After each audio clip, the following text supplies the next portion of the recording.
Cinema డైలాగులు పెట్టినా కూడా తప్పేనా? గడ్డ మిట్టనే తప్పే, గడ్డ మిట్టనే తప్పే. నమస్కారం అండి, దిస్ ఇస్ #you.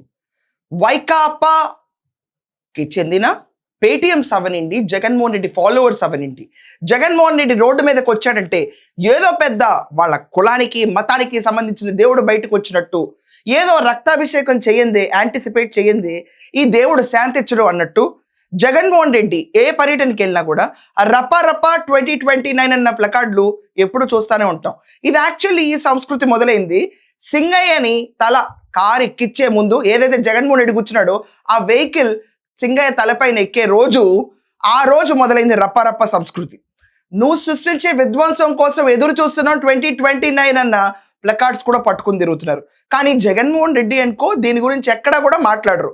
కానీ సజ్జల భార్గవ్ రెడ్డి పైన ఎల్ఓసి పెట్టిన కేసు ఏదైతే ఉందో దాన్ని ఎత్తివేయాలి అని చెప్పి హియరింగ్కి వచ్చిన తరుణంలో హైకోర్టు వాళ్ళు పోలీస్ డిపార్ట్మెంట్లో సిబిఐ, సిఐడి ప్రతి ఒక్కళ్ళని చాలా ఘాటుగా హెచ్చరించారు.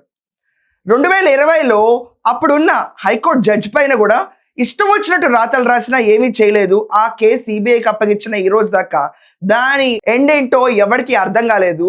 అట్ ద సేమ్ టైం ఈ రోజు కూర్చుని ముఖ్యమంత్రి చంద్రబాబు నాయుడు, ఉప ముఖ్యమంత్రి పవన్ కళ్యాణ్, అదర్ మినిస్టర్స్ వాళ్ళ ఫ్యామిలీస్ని డీమీన్ చేస్తా ఇష్టం వచ్చినట్టు వాళ్ళని కేటగారికల్గా అటెంప్ట్ చేస్తున్నారు సోషల్ మీడియాలో వైకాపా అండ్ కో. సో దీని గురించి హైకోర్టు చాలా సీరియస్గా మండిపడి ఈ రప్పగాళ్ళకి ఎండింగ్ లేదా, పోలీసులు ఎందుకు సీరియస్గా యాక్షన్ తీసుకోవట్లేదు అని చెప్పి ఘాటుగా హెచ్చరించారు. ఇది పోలీసులకి నిజంగానే ఒక ఐ ఓపెనింగ్ మూమెంట్. ఆంధ్రప్రదేశ్లో జగన్మోహన్ రెడ్డి వస్తే 2029లో విధ్వంసం కోసం ఎదురు చూస్తున్న ఉన్న ఒక సైకోపాథటిక్ బ్యాచ్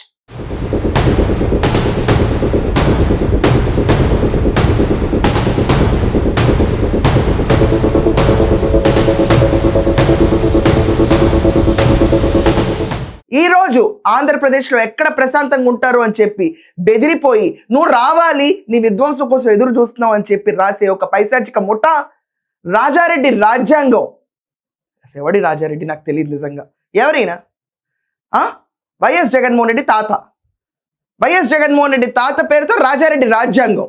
ఇష్టం వచ్చినట్టు రాష్ట్రంలో ఎవరిని పడితే వాళ్ళని ఏది పడితే అది అనొచ్చు చెప్పిన ఈ పైశాచికత్వానికి హైకోర్టు చెక్ పెట్టింది. పోలీసుల పైన చాలా సీరియస్గా వ్యాఖ్యలు చేశారు. యాక్షన్ తీసుకోవాలని చెప్పారు. ముఖ్యమంత్రిని, ఉప ముఖ్యమంత్రిని అంటే ఆంధ్రప్రదేశ్లోని 5 కోట్ల జనాలు అన్నట్టు అనే విషయాన్ని గుర్తుపెట్టుకోమని చెప్పారు. ఎవరికి విధ్వంసం? రాష్ట్రం అంతటా విధ్వంసమా? 5 కోట్ల ప్రజలపైన విధ్వంసమా? జగన్మోహన్ రెడ్డే గనక వచ్చి ఒకవేళ అతనే నుంచుంటే ఈరోజు మావిగన్ తూవిగన్ ఒంగో జగన్ ఇలాంటి కాన్సెప్ట్స్ ఏవో తీసుకొస్తున్నాడు. ఈ జగన్మోహన్ రెడ్డి కాన్సెప్ట్సే కాదు, విధ్వంసం అనేది భారీ ఎత్తున ఉంటుంది. జస్ట్ వైకాపా క్యాడరా అంటే కానే కాదు. అసలు హైకోర్టు నిజంగా నిన్న తీసుకోవాల్సిన పేరు ఇంకొక పేరు ఉంది. అదే పేరు వైఎస్ జగన్మోహన్ రెడ్డి జమోరే కూర్చుని తన ప్రసంగాల్లో మనమే వస్తే గనక పీపీపీలో ఎవరైతే పార్టిసిపేట్ చేస్తారో వాళ్ళందరినీ వచ్చిన 2 నెలల్లో జైల్లో పెడతానని బెదిరింపులు సాగుస్తున్నాడు. అతన్ని అరెస్ట్ చేయాలి ముందు. కాలేజీలు తీసుకున్నోని మాత్రం మనం అధికారంలోకి వచ్చిన వెంటనే 2 నెలలు జరగక మునిపే అందరు జైళ్ళల్లో ఉంటారు.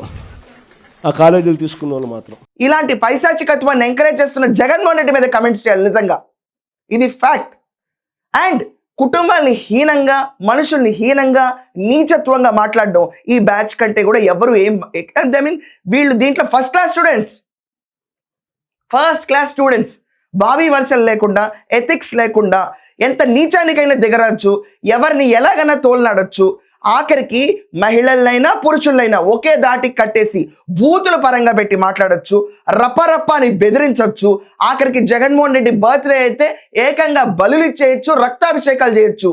ఇది జగన్మోహన్ రెడ్డి ప్రభుత్వం నడుస్తుందా, కూటమి నడుస్తుందా? నిజంగా నాకు ఇంకా అర్థం కావట్లేదు. ఇది ఇంకా మనకు కనిపిస్తున్నట్టు ఏంటంటే వీళ్ళని ఎక్కడా కంట్రోల్ చేయట్లా.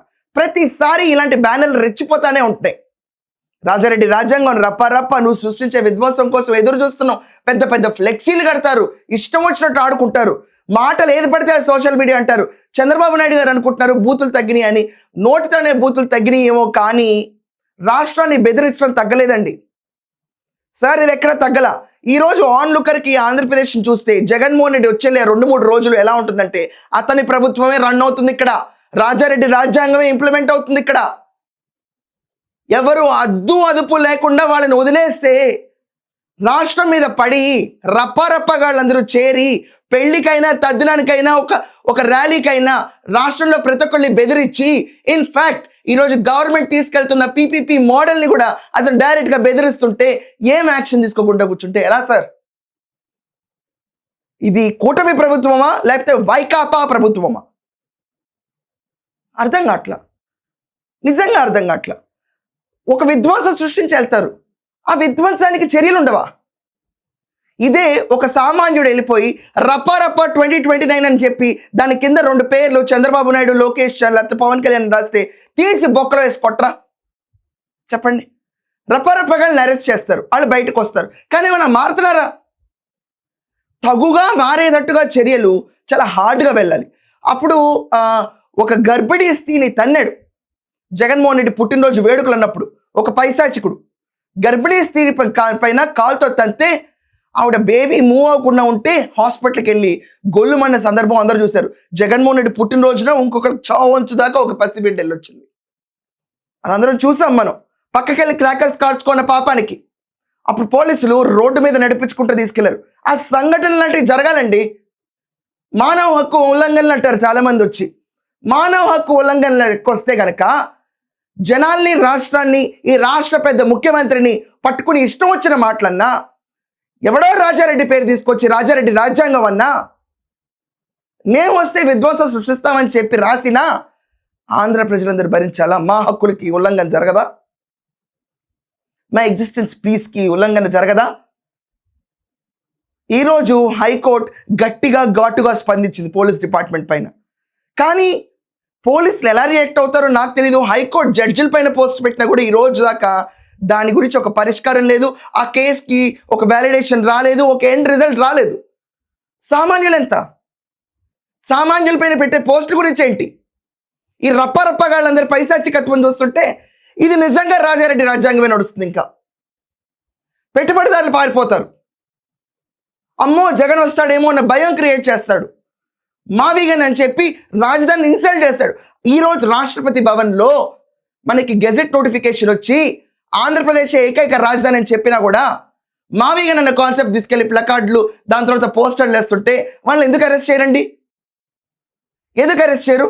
ఒక బ్యానర్ వేసినట్టు కూడా అరెస్ట్ చేయరా? బ్యానర్లు తీయటం కాదండి మనకి ఈరోజు పరిష్కారం.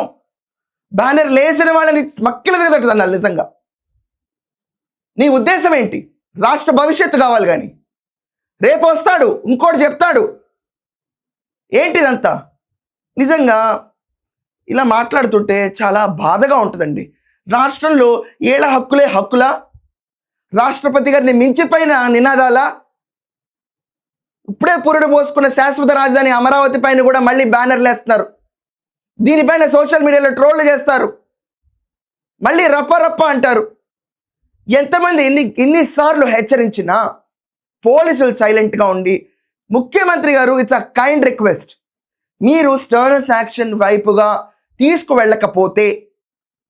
తీసుకువెళ్ళకపోతే చాలామంది టీడీపీ సింపథైజర్స్ అవ్వనండి, కూటమి సింపథైజర్స్ అవ్వనండి, లేకపోతే న్యూట్రల్స్ అవ్వనండి, ఇది మీ చేతగాంతనంగా చూస్తారు. ఇది ఒక సద్విమర్శగా తీసుకోండి ప్లీజ్.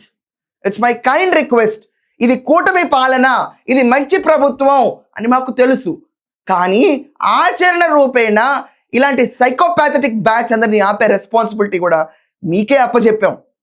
మీరు మీ చేతుల్లో ఉన్న అస్త్రాయుధాలన్నింటినీ వాడి ఈ రప్పగాళ్ళందరినీ తొక్కి నారదీస్తే ఆంధ్రప్రదేశ్లో ఉన్న ప్రతి ఒక్కళ్ళు సేఫ్గా ఫీల్ అవుతారు. పెట్టుబడులు వస్తాయండి. మీరు పీపీపీకి పిలిపించినా ఈ రోజు దాకా ఎవరు రాలేదనే పరిస్థితి మీకే ఉంటే గజం భూమి అమ్ముకునేవాడి పరిస్థితి ఎలా ఉంటుందో ఆలోచించండి సార్. రేపు జగన్మోహన్ రెడ్డి వస్తాడు, ఈ ఆంధ్రప్రదేశ్కి దిక్కు దివాణా ఏముండదని చెప్పి వెళ్ళిపోతారు.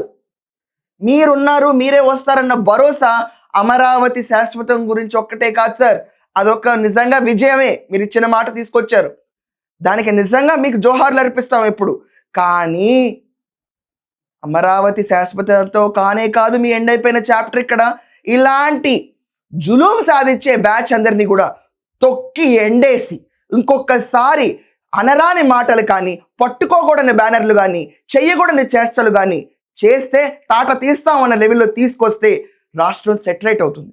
ఓహో కూటమిలో స్టర్నెస్ ఉంది, ఈ రాష్ట్రంలో పెట్టుబడులు పెట్టచ్చని పెట్టుబడిదారులు వస్తారు. అట్ ద సేమ్ టైం చిన్న చిన్న వాళ్ళందరూ కూడా వాళ్ళకి నచ్చినట్టు స్వేచ్ఛగా బతకగలుగుతారు. Please think it over. So మీరందరూ కూడా మీ ఒపీనియన్స్ ఏంటో ఖచ్చితంగా కమెంట్స్లో రాయండి. That's all for now. Thank you.